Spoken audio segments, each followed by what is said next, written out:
So it's lunchtime. Lunchtime-ish. Neil Atkinson, Rob Gutman, sitting here. Hello. Hello. We're very close, aren't we? We enjoy this sort of thing. It's like being in a car on an away game. Yeah. Huge day this week.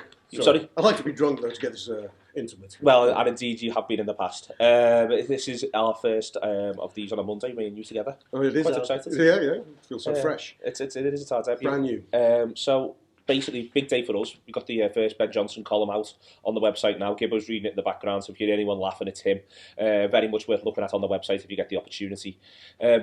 What else have we got? What's happening in the world of Liverpool this afternoon? There's the press conference at 3 o'clock, but before then... Well, the top story, and you know how I like a reserve goalkeeper, Neil. We've got our... Stop, I'm containing myself. Danny Ward's back. Danny Ward's back.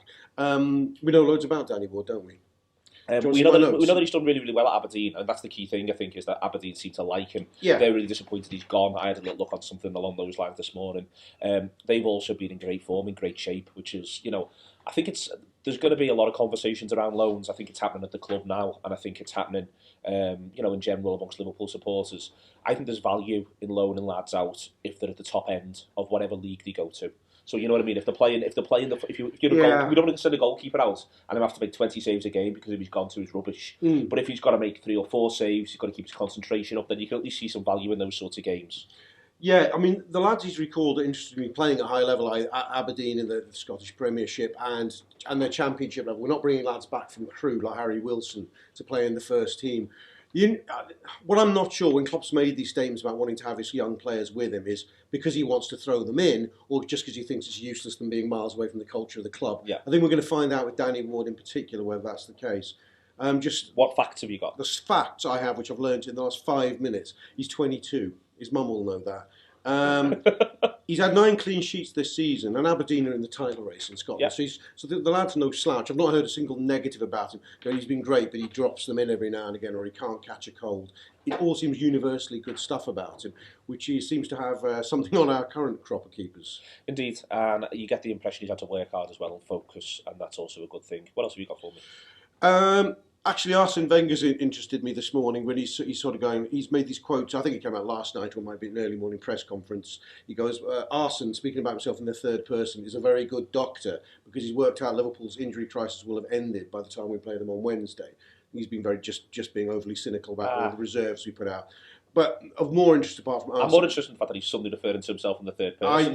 That's a plus for us. That's That's just he's off his game. I think he's doing sit-ups in his office as well. So it's one of those. Of more factual interest is actually against Sunderland compared to us. He played a lot of first teamers. I've listed them here for you. Read them out.